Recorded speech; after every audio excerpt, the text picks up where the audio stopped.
All right, folks, so this week's course that we are going to review is a stunner of a course, an absolute gem.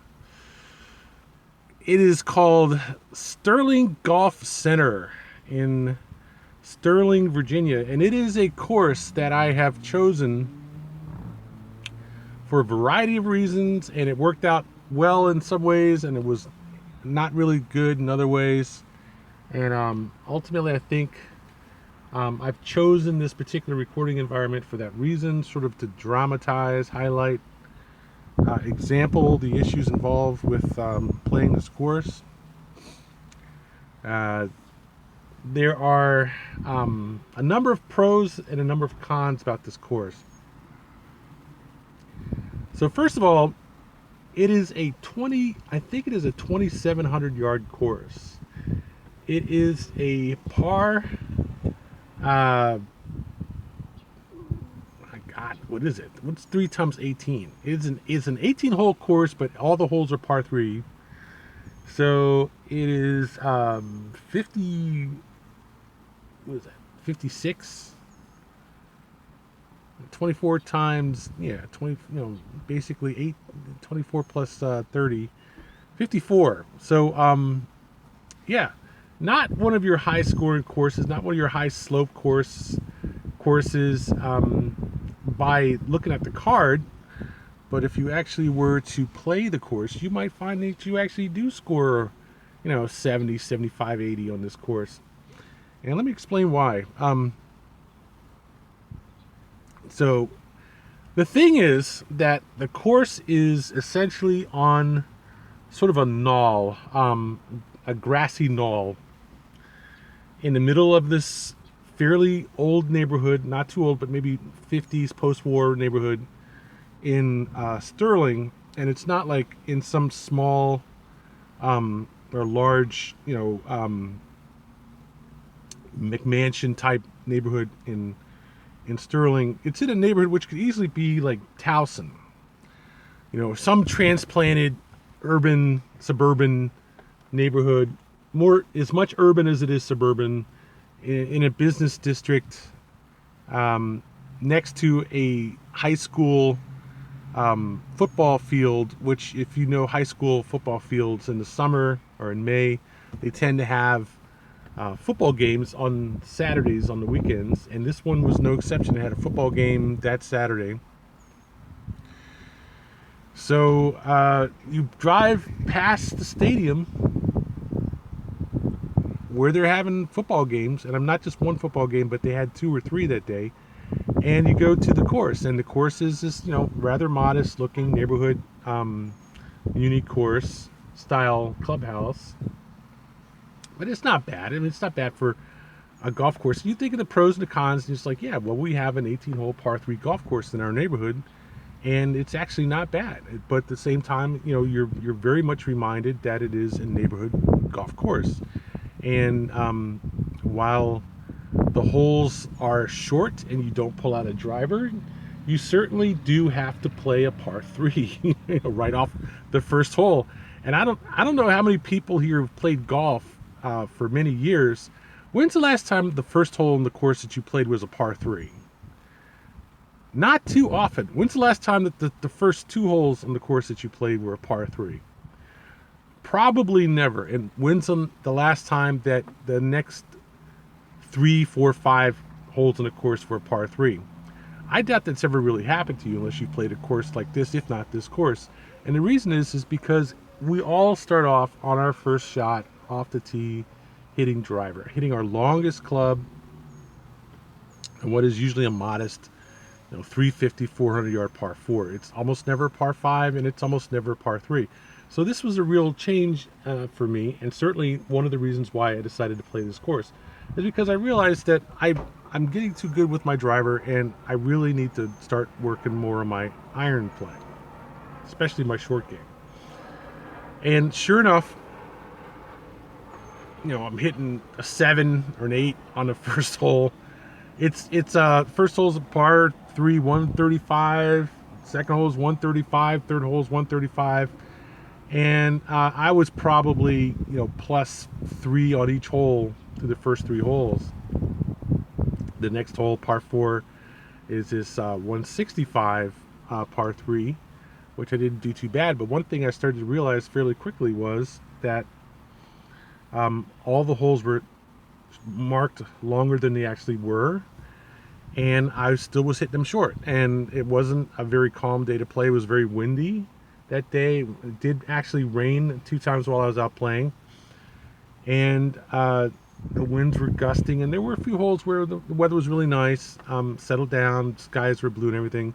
But for a large part of the course, it was very windy, and the holes were not marked properly in terms of distance, and I was either hitting the ball 20, 30 yards short of the green or 20, 30 yards over the green. And I was getting a little exasperated, I'll be honest with you. By the time I got to the 5th or 6th hole, I mean, I'd lost 2 balls in a row off the tee, and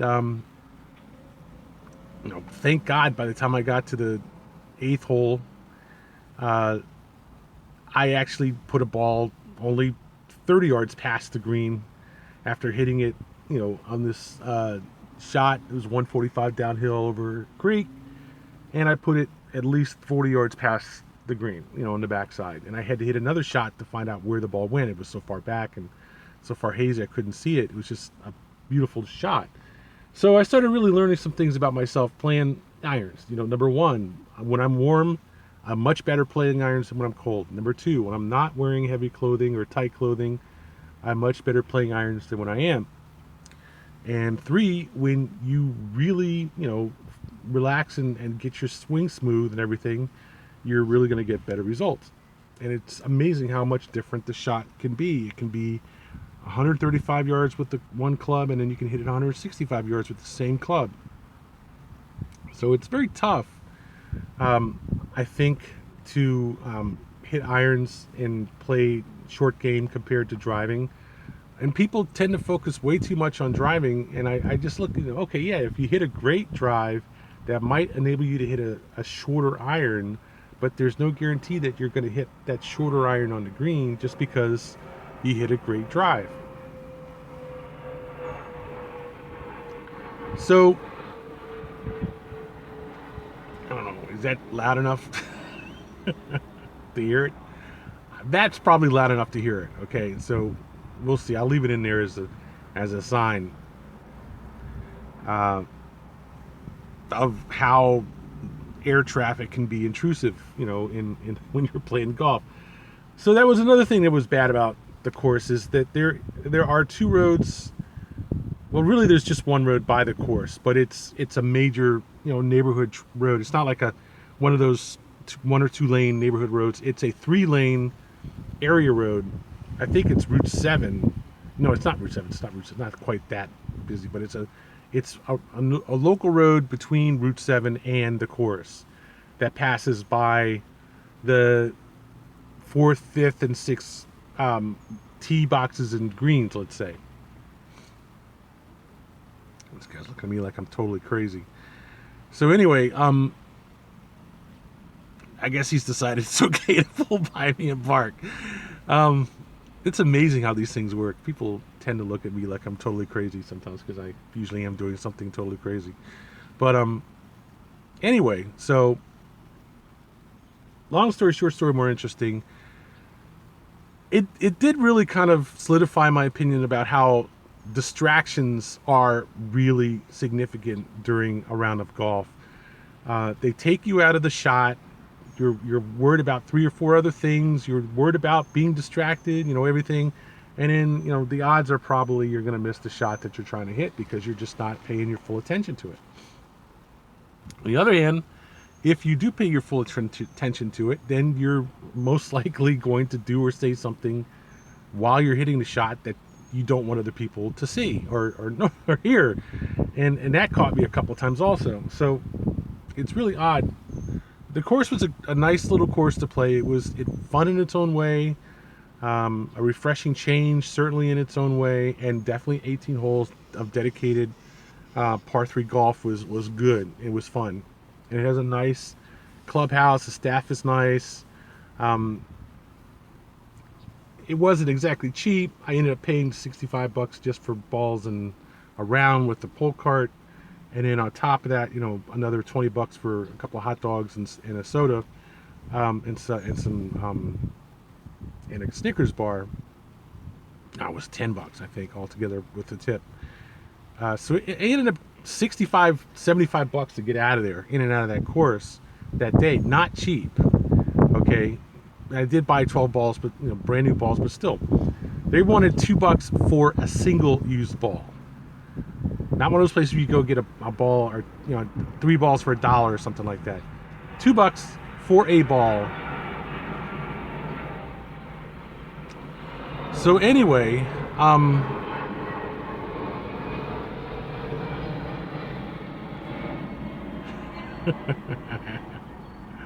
this reminds me of the Bear at Texas in Dallas, DFW, and you're playing literally right next to DFW Airport.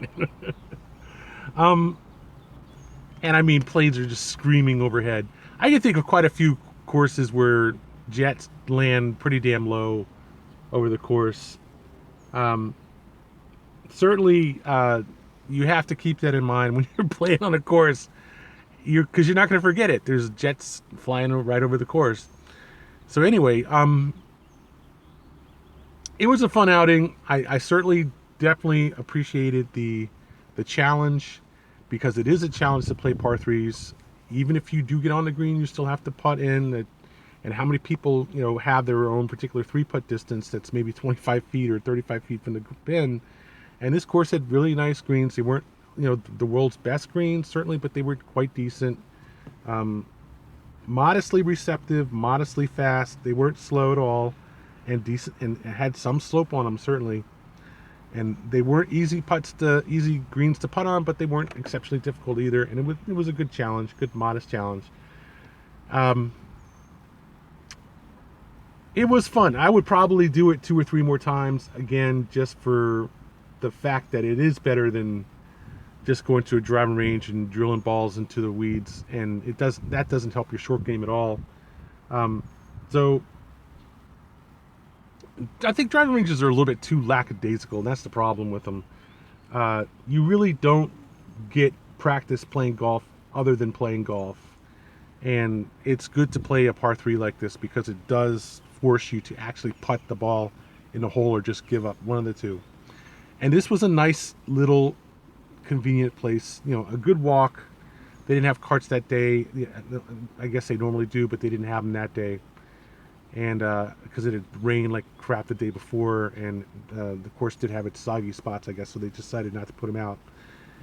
And it was okay, but the price was, it wasn't cheap, man. I mean, for not getting a cart, for having to get a pull cart, it still was not cheap. And getting balls at that course, that's one thing I really try to avoid doing, is buying balls at a course. I at least will go to Walmart and get, for the same price they charge at a course, I'll get better balls, no question about it. And usually I pay no more than $20 for 12 balls for a set of refurbished Pro V1s. And for the Shrixon balls that I got, I mean, I normally wouldn't pay more than $10 or $15 for 12 Shrixons, and they were, $30 on a discount at this place. 2 for $40, 1 for $28. I'm like, oh wow, I can spend $40 to get 28 balls. That's crazy to go to a par 3 course and get 28 balls for whatever. This guy finally decided it's time for him to move on. Anyway, he was probably doing the same thing I was doing, just talking on the phone. But anyway, long story short story more interesting. A nice outing, a good place to play. Certainly good for, couples therapy or for the kids. Won't say that there weren't any houses there where somebody was doing construction in the backyard or mowing or something like that, because there were. But it wasn't too bad. I had a good time. It was fun. But I do want to go out and play again today, and play a regular at 9 at least, and hit some drives. I could see pairing it with another course the next day or something. Or if you don't quite get a good round because the day you play it rained, and or you were playing with a bunch of assholes or something, and you really want to get back out and play another 18. But again, not cheap. And for that same money, I could go right down the street and play 1757 Club, play pretty much a full round for that same price with a cart during the week. Not cheap at all. That's Sterling Golf Club. What are we going to give it for the 18 by 3, 18 holes of par 3? I would say overall, basically, it was kind of like a modest muni experience without, hitting a driver. It could have been West Park easily, without hitting driver. West Park is probably like maybe 5,000 yards, but you're still hitting driver. And it's $28, $30 with a cart. In the overall scheme of things, I'd have to give it a C plus or B. I'd say C plus B minus, really, somewhere in that range. It was okay. I can think of reasons not to do it again, and I can think of reasons to do it again.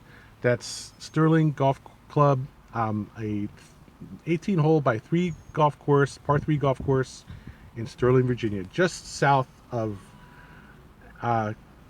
Algonquin Golf Course, really, just south of it. Just off Sterling Park Boulevard in Sterling, Virginia.